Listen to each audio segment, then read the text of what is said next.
नमस्कार दोस्तों, स्वागत है आप सबका हमारी एजुकेशन क्लास में जिसका नाम है टेक्निकल फादर और मैं हूं आपके साथ दीपक चौहान। आज हम डिस्कस करने वाले हैं इंजेक्शन मोल्डिंग मशीन के कुछ पार्ट्स के बारे में। इससे पहले लेक्चरों में काफ़ी जो पार्ट्स हैं उनके फंक्शंस हैं वो हमने ऑलरेडी डिस्कस कर लिए हैं। अगर आप लोगों ने वो नहीं देखे हैं तो पहले उन्हें देख लो ताकि आज का जो लेक्चर है उनसे आपकी जो अंडरस्टैंडिंग है वो बन सके। आज हम दो टॉपिक डिस्कस करेंगे। सबसे पहला जो हमारा टॉपिक रहने वाला है वो हाइड्रोलिक मोटर रहने वाला है और सेकंड टॉपिक जो हम डिस्कस करेंगे वो डायरेक्शन वाल्व डिस्कस करेंगे। जितने भी लेक्चर हमारे आते हैं अगर आप लोगों ने वो नहीं देखे हैं तो सबसे पहले आप लोगों को उन्हें देख लेना है ताकि आने वाले जितने भी लेक्चर होंगे या फिर आज का जो लेक्चर है उनसे उन्हें आपको रिलेट कर सको। जब हम हाइड्रोलिक मोटर के बारे में बात करते हैं तो इंजेक्शन मोल्डिंग के अंदर उसका जो काम होता है वो इंजेक्शन यूनिट के अंदर भी होता है और उसका जो काम होता है वो हमारा जो क्लैंपिंग यूनिट होती है उसके अंदर भी उसका काम होता है। तो स्टार्ट करते हैं आज के लेक्चर को। सबसे पहला टॉपिक क्या है हमारा? Hydraulic motor. ठीक है, जरूरी नहीं है कि सभी इंजेक्शन मोल्डिंग मशीनों में हाइड्रोलिक मोटर ही लगाओ। इलेक्ट्रिक मोटर भी यूज हो सकता है जब हम बात करते हैं इलेक्ट्रिक इंजेक्शन मोल्डिंग मशीन की। दूसरा हमारा टॉपिक रहेगा डायरेक्शन वाल्व। ठीक है, चलो तो सबसे पहले हम डिस्कस कर लेते हैं हाइड्रोलिक मोटर के बारे में बात करते हैं। जब हम बात करते हैं मोटर की, कहीं पर भी एक वर्ड आता है मोटर, तो मोटर से एक बात तो समझ में आ जाती है कि कहीं ना कहीं घूमने वाला जो फंक्शन है, रोटेशन वाला जो फंक्शन है वो हमारा हो रहा होगा। अगर मैं आप लोगों से पूछूं कि जो हाइड्रोलिक मोटर है वो इंजेक्शन मोल्डिंग के अंदर कहां पर यूज हो रहा होगा तो आप क्या बोलोगे? सबसे पहले आप ये नोटिस करोगे कि कहां कहां पर घूमने वाली चीजें हो रही हैं। तो सबसे पहली कहां पर होती है? जो स्क्रू होता है वो रोटेट करता है, एक घूमने वाली चीज हो गई। दूसरी जो घूमने वाली चीज होती है, जब हम मोल्ड की हाइट एडजस्ट करते हैं तो उसके पीछे एक सन गियर सिस्टम लगा होता है जो क्या करता है? रोटेट करता है जब मोल्ड हाइट को एडजस्ट किया जाता है। तो दो फंक्शन हमारी इंजेक्शन मोल्डिंग में ऐसे होते हैं जहां पर हमें घूमने वाले किसी डिवाइस की जरूरत पड़ती है। तो सबसे पहले हमें पता चला कि इंजेक्शन यूनिट के अंदर एक हाइड्रोलिक मोटर का यूज होता है। दूसरा जो होता है वो हमारा कहां पर यूज होता है? क्लैंपिंग यूनिट के अंदर MH यानी कि मोल्ड हाइट एडजस्टमेंट के लिए जरूरत पड़ती है। जब हम बात करते हैं इंजेक्शन यूनिट की, किसकी बात करते हैं? Injection unit. तो इंजेक्शन यूनिट आप जानते हो कुछ इस तरीके की चीजें बनी होती हैं उसमें। ठीक है, ये डायग्राम तो आप लोगों ने सीख ही लिया होगा बनाना। अब ये हमारा हॉपर हो गया, हॉपर के पीछे का ये कोई फंक्शन होता है और हम इसे थोड़ा सा आगे बनाएंगे क्योंकि हमें जो है शो करना है अपना हाइड्रोलिक मोटर। तो यहां पर क्या लगा होता है? एक पीछे की तरफ आप जाओगे तो यहां गोल सा कुछ इस तरीके की आपको चीजें हैं वो दिखाई देंगी। ठीक है, इस तरीके की चीजें यहां पर दिखाई देती हैं और इस हाइड्रोलिक मोटर से जो है वो क्या होता है? हमारा स्क्रू कहीं ना कहीं जुड़ा होता है जो रोटेट करने का काम करता है। ठीक है, इतनी बात सिंपल है, कुछ भी समझने लायक अभी तक नहीं है। इसे हम क्या बोलेंगे? हाइड्रोलिक मोटर बोलेंगे। इसे बोलेंगे हम हाइड्रोलिक मोटर। अब यहां तक तो चीजें ठीक है कि हाइड्रोलिक मोटर हमने यहां पर यूज कर लिया। यूज करने के बाद में जो ये हमारा स्क्रू है, ये स्क्रू है, स्क्रू को घुमाने के लिए, रोटेट करने के लिए हाइड्रोलिक मोटर की जरूरत पड़ेगी। ठीक है, रोटेट करने के लिए हाइड्रोलिक मोटर की जरूरत पड़ेगी। अब क्वेश्चन क्या आता है कि हाइड्रोलिक जो मोटर होता है वो फंक्शन करता कैसे है? अभी तक तो हमने देख लिया कि वो करता क्या है, तो भाई स्क्रू को घुमाता है। कब घुमाता है?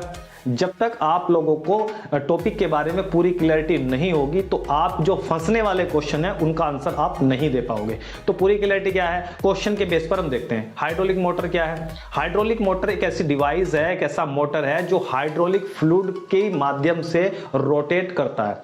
ये कैसे काम करेगा? आप लोगों ने टरबाइन देखी होगी जिससे बिजली बनती है। कहीं पर भी आप हाइड्रो प्रोजेक्ट में देखने जाओगे, उत्तराखंड में या फिर हिमाचल में लगे हुए हैं, तो वहां पर क्या होता है? जो पानी होता है वो एक हाइट से टरबाइन के ऊपर गिरता है। उसे भी एक तरीके का मोटर आप बोल सकते हो। तो उसके ऊपर गिरता है और उसमें जो लगी टरबाइन है वो रोटेट करने लगती है। समझ में आ रही इतनी बात। तो जब वो रोटेट करती है तो उसके साथ में एक डायनोमा लगा होता है, और वहां से जैसे ही वो डायनोमा रोटेट करता है तो इलेक्ट्रिसिटी जनरेट होती है। वैसे ही मैं जब यहां की बात करता हूं तो हमें क्या चाहिए, हाइड्रोलिक फ्लूइड चाहिए, यानी कि हाइड्रोलिक ऑयल चाहिए, और वो भी कैसा चाहिए, प्रेशर का, क्योंकि वहां से जो वाटर था वो एक हाइट से जब गिर रहा था तो उसमें एक प्रेशर था, वो टरबाइन को रोटेट करा रहा था। जब मैं यहां की बात करता हूं तो यहां पे एक पाइप चाहिए हमें, कैसा चाहिए, इनका, एक पाइप किसका चाहिए, इनका चाहिए, और इसमें क्या होना चाहिए, इसमें प्रेशर होना चाहिए, ठीक है, इसमें क्या होना चाहिए, प्रेशर होना चाहिए। जब प्रेशर के साथ में ऑयल इसके अंदर जाएगा तो इसका जो डिजाइन होता है वो इस तरीके से होता है कि इसके अंदर जो मोटर लगा होता है, टरबाइन लगी होती है, वो रोटेट करने लगती है, ठीक है। जब वो रोटेट करेगी तो एक दूसरा पाइप आउट के लिए भी लगा होता है, एक दूसरा पाइप आउट के लिए भी लगा होता है, यानी कि एक तरफ से जो ऑयल है वो जाएगा, वो प्रेशर के साथ में इसकी टरबाइन को, मोटर को घुमाएगा, और दूसरी साइड से जो ऑयल है वो आउट करके वापस टैंक के अंदर चला जाएगा। एक्स्ट्रा ऑयल को निकालने के लिए इसमें एक छोटी पाइप लगी होती है, एक्स्ट्रा ऑयल को निकालने के लिए इसमें एक छोटी पाइप भी लगी होती है। ये तो रहा हमारे हाइड्रोलिक मोटर का काम। समझ में आ गई इतनी बात। अब बात करते हैं कि ये घूमता कब है। समझ में आ रही है कि अब ये बात करते हैं कि घूमता कब है। ये घूमता है रिफलिंग के दौरान पे। और रिफलिंग के दौरान पर क्यों घूमता है, क्योंकि हमें स्क्रू को रोटेट कराने की जो जरूरत होती है वो रिफलिंग के दौरान ही होती है। रिफलिंग जब होगी, रिफलिंग को आप चार्जिंग भी बोल सकते हो, यानी कि जब हमारे बैरल का मटेरियल यहां से खाली हो जाएगा, बैरल का यहाँ का जो मटेरियल है वो कहां चला गया, मोल्ड के अंदर चला गया, तो यहाँ पे ये खाली हो जाएगा, तो आप लोगों को सिनेरियो जो है वो कुछ इस तरीके का देखने को मिलेगा। ये स्क्रू है पीछे चला जाएगा, यहां पर एक स्पेस बन जाएगा, तो जैसे ही स्क्रू रोटेट करना स्टार्ट करेगा, स्क्रू कौन रोटेट करा रहा है, हाइड्रोलिक मोटर। तो जब स्क्रू रोटेट करा ये जो हाइड्रोलिक मोटर है जब स्क्रू को रोटेट कराएगा तो यहां से जो होपर के अंदर मटेरियल है वो धीरे धीरे कहां आने लगेगा, यहां पे आकर होना स्टार्ट हो जाएगा, ठीक है। तो ये हाइड्रोलिक मोटर आप लोगों को समझ में आया होगा कि ये करता क्या है। लेकिन अब इसमें एक चीज और आती है, इसकी डायरेक्शन का फ्लो। डायरेक्शन कैसी होती है, डायरेक्शन इसकी जो होती है वो एंटी क्लॉकवाइज होती है। समझ में आ रही है, इसकी डायरेक्शन कैसी होती है, एंटी क्लॉकवाइज होती है। और इसके इन वाले पाइप में क्या लगी होती है, एनआरवी। ये मैं तुम्हें एक्स्ट्रा बात बता रहा हूं। इसके जो इन वाला पाइप होता है ऑयल का, उसमें एक एनआरवी लगी होती है। क्यों लगी होती है, क्योंकि ये एक सिंगल डायरेक्शन ही होती है। ये जो मोटर होती है ये सिंगल डायरेक्शन में ही रोटेट करती है, ये अपोजिट डायरेक्शन में रोटेट ना करे इसके लिए एक एनआरवी लगा दी जाती है। ये क्या करती है, वन साइड फ्लो को कंट्रोल करती है और दूसरे साइड का जो फ्लो होता है उसे ये प्रिवेंट कर देती है, रोक देती है, इसलिए इसमें एक एनआरवी लगाई जाती है। इतनी बात समझ में आई। अब हम बात करते हैं, इसे एक बार स्क्रीनशॉट ले लो, समझ लो इसे।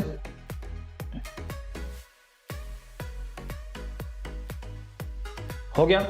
चलो नेक्स्ट हम देखते हैं किसका, क्लैंपिंग यूनिट का। दूसरा मोटर हमारा कहां लगा होता है, दूसरा मोटर हमारा लगा होता है क्लैंपिंग यूनिट के अंदर।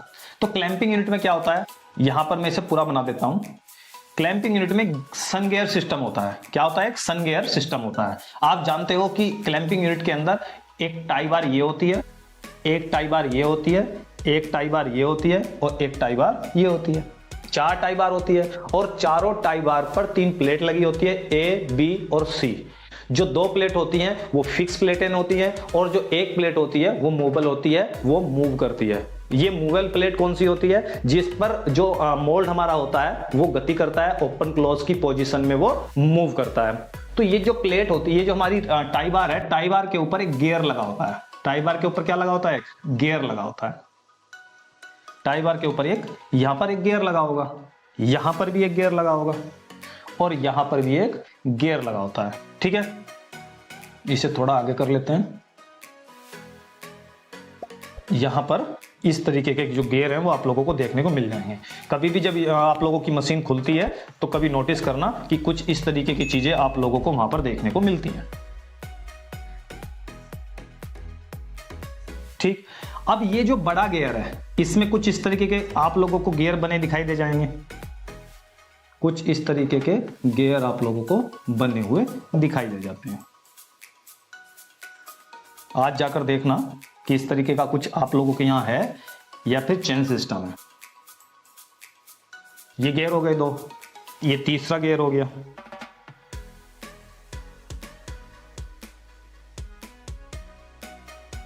ये तीसरा गियर हो गया।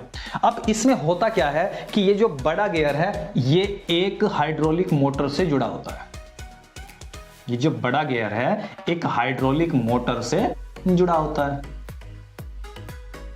हाइड्रोलिक मोटर से जुड़ा होता है। ठीक, अब हाइड्रोलिक मोटर का काम क्या होता है? हाइड्रोलिक मोटर का काम तो रोटेट करना होता है, घूमना होता है। अब इन दोनों मोटर में, जो हमारा इंजेक्शन यूनिट का मोटर था और क्लैंपिंग यूनिट का मोटर था, इन दोनों में एक फर्क होता है, डिफरेंस होता है। और वो डिफरेंस क्या होता है? वो डिफरेंस ये होता है कि ये डबल साइडेड रोटेट करता है और वो सिर्फ एक ही डायरेक्शन में रोटेट करता था। ठीक है, क्योंकि हमने एनआरवी लगा दी थी। जब ये डबल साइडेड रोटेट करेगा, इसकी रोटेशन डबल डायरेक्शन में रहेगी, तो यहां पर डबल डायरेक्शन क्यों दी, वहां पर डबल डायरेक्शन क्यों नहीं दी? क्योंकि वहां पर हमें जो स्क्रू था वो एक ही डायरेक्शन में रोटेट कराना था, इसलिए हमें वहां पर डबल डायरेक्शन की जरूरत नहीं थी, हमें नीड नहीं थी। जब मैं क्लैंपिंग यूनिट की बात करता हूं तो यहां पर हमें डबल डायरेक्शन की नीड है। क्यों? क्योंकि जब हम मोल्ड की हाइट को एडजस्ट करेंगे तो हम बड़ा मोल्ड भी लगाएंगे, हम छोटा मोल्ड भी लगाएंगे। जब हम छोटा मोल्ड लगाएंगे तो हमें क्लैंपिंग यूनिट को आगे लाना पड़ेगा, और जब हम बड़ा मोल्ड लगाएंगे तो हमें क्लैंपिंग यूनिट को पीछे लेके जाना पड़ेगा। और जब हम दोनों डायरेक्शन में काम करेंगे तो हमें हाइड्रोलिक मोटर भी डबल डायरेक्शन का चाहिए होगा। इतनी बात समझ में आई? डरना नहीं है एग्जाम उसमें, इंटरव्यू में। अब ये जो हाइड्रोलिक मोटर है ये रोटेट करता है, ठीक है, ये रोटेट करेगा। अब ये समझो अगर ये इस तरीके से रोटेट करेगा क्लॉकवाइज, ठीक है, तो ये गियर है, ये किस तरीके से रोटेट करेगा? ये एंटी क्लॉकवाइज रोटेट करेगा। समझना, जब ये हाइड्रोलिक मोटर इस गियर से, बीच वाले गियर से लगा होता है, तो ये जो गियर है, जब हाइड्रोलिक मोटर क्लॉकवाइज, कैसे क्लॉकवाइज रोटेट करेगा, तो ये गियर एंटी क्लॉकवाइज रोटेट करेगा। और जब ये एंटी क्लॉकवाइज रोटेट करेगा तो ये 4 गियर लगे हुए हैं इसके साथ में, ये क्लॉकवाइज रोटेट करेंगे, ये क्लॉकवाइज रोटेट करेंगे। समझ लेना एक बार में, ठीक। यानी कि जब ये हाइड्रोलिक मोटर क्लॉकवाइज, घड़ी की सुई की सीधी दिशा में जब ये रोटेट करेगा, तो जो ये हमारा बीच वाला गियर है ये एंटी क्लॉकवाइज रोटेट करेगा, उल्टा रोटेट करेगा। और जब ये उल्टा रोटेट करेगा तो ये जो 4 गियर लगे हुए हैं ये घड़ी की सुई की दिशा में रोटेट करेंगे, यानी कि क्लॉकवाइज जो डायरेक्शन है उसमें ये रोटेट करेंगे, घूमेंगे। अब यहां पर समझिए, ये जो हमारी टाई बार है, टाई बार पर, ये टाई बार के पीछे कुछ दूरी तक क्या बना होता है? एक चूड़ी बनी होती है, जैसे बोल्ट नहीं होता, जैसे हमारी बीड़ी होती है, स्टड होता है, उसके ऊपर बोल्ट चढ़ाते हैं, तो यहां पर चूड़ी कटी होती है, ठीक है, बोल्ट में चूड़ी कटी होती है। तो ये जो टाई बार का पीछे का हिस्सा है उसमें कुछ दूरी तक चूड़ी कटी होती है। और चूड़ी जो हमारी टाई बार है उसे तो आप एक बीड़ी मान लो, बोल्ट मान लो, ठीक है, और उसके ऊपर आप क्या चढ़ाओगे? नट चढ़ाओगे। और जो नट है उस नट को तो आप, इस गियर को तो नट मान लो, ये जो गियर है इसे क्या मान लो? नट मान लो। और जो ये टाई बार है, टाई बार को बोल्ट मान लो। सिर्फ एज्यूम करना है। जब आप इस टाई बार को बोल्ट मानोगे और गियर को नट मानोगे तो गियर क्या करता है?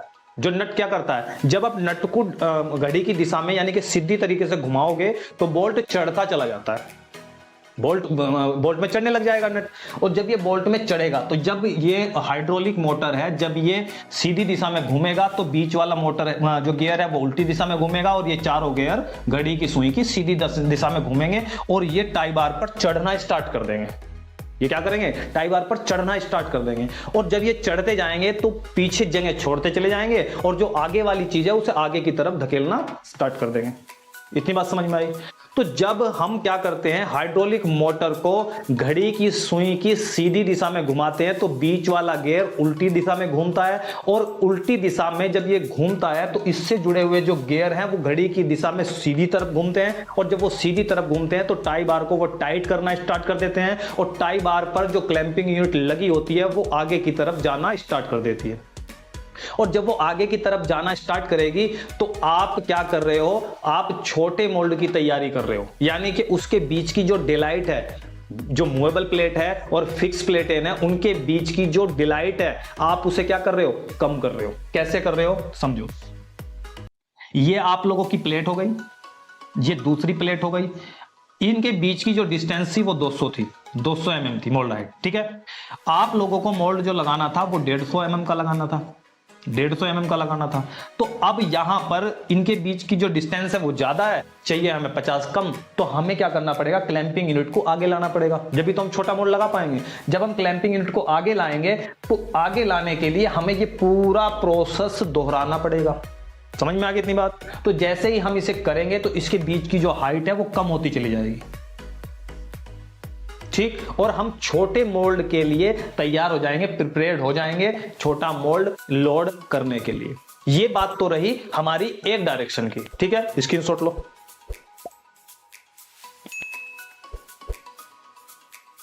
अब यहां तक चीजों को सही तरीके से, वीडियो को अगर 10 बार भी रिपीट करके देखना पड़े ना तो देखना, क्योंकि जब तक चीजें आप लोगों के माइंड में सेट नहीं होगी आप किसी दूसरे को समझा नहीं पाओगे, ठीक है।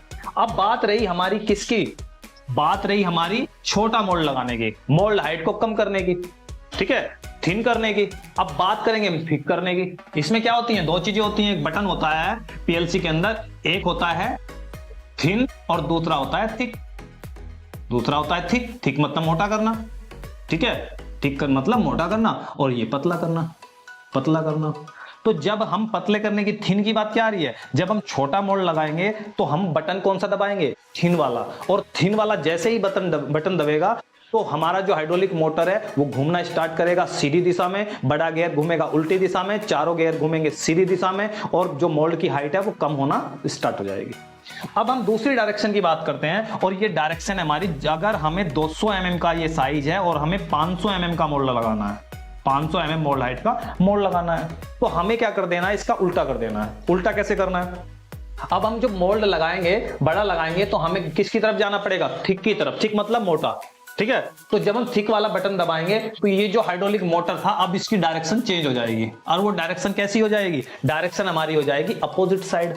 अब डायरेक्शन चेंज, डायरेक्शन एक करने के लिए, सिंगल डायरेक्शन करने के लिए वहां पर हमने एनआरवी लगाई थी, लेकिन अब तो ये दोनों डायरेक्शन में काम कर रहा है, तो हमें डायरेक्शन वाल की जरूरत पड़ेगी, ठीक है। हमें किसकी जरूरत पड़ेगी, डायरेक्शन वाल की जरूरत पड़ेगी, क्योंकि हमें डबल साइडेड फ्लो चाहिए, डबल डायरेक्शन फ्लो चाहिए ना। हमें क्या करना, अपोजिट साइड भी चाहिए और हमें साइड, दूसरी साइड भी चाहिए, तो हमें डबल डायरेक्शन चाहिए। तो हमें क्या करनी पड़ेगी, इसके सामने एक डायरेक्शन बॉल इसके लिए लगानी पड़ेगी।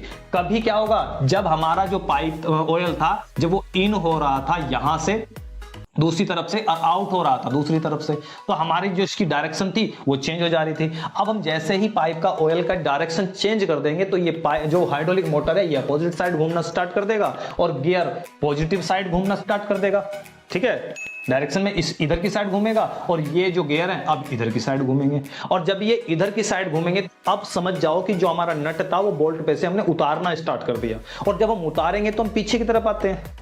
भाई कोई भी चीज हम घुमा रहे हैं, आप स्क्रू लो, स्क्रू ड्राइवर लो, और स्क्रू ड्राइवर को टाइट करो, ऐसे टाइट करो और फिर ऐसे करो, तो जब हम उसे ऐसे घुमाते हैं तो हम पीछे की तरफ आते हैं, और जब चढ़ाते हैं तो आगे की तरफ जाते हैं। उसी तरीके से इसका भी फंक्शन है। अब ये जो गियर है, ये जब घड़ी की सुई की उल्टी दिशा में एंटी क्लॉकवाइज घूमना स्टार्ट करेंगे तो अब जो हमारा जो मोल्ड के बीच की हाइट है वो बढ़नी स्टार्ट हो जाएगी, और जैसे ही ये हाइट बढ़ती है तो आप लोगों को ये पता चलेगा कि जो बड़ा मोल्ड है, बड़ी मोल्ड का जो हाइट का मोल्ड है वो आप यहां पर यूज कर सकते हो। ये फंक्शन है हमारा क्लैंपिंग यूनिट के हाइड्रोलिक मोटर का, और ये फंक्शन है हमारा इंजेक्शन यूनिट के हाइड्रोलिक मोटर। इतनी बात समझ में आई?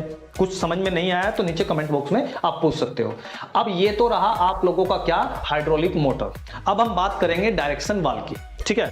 इससे अगर स्क्रीनशॉट नहीं लिया है, कुछ छूट गया है तो ले लो, फिर आगे चलते हैं।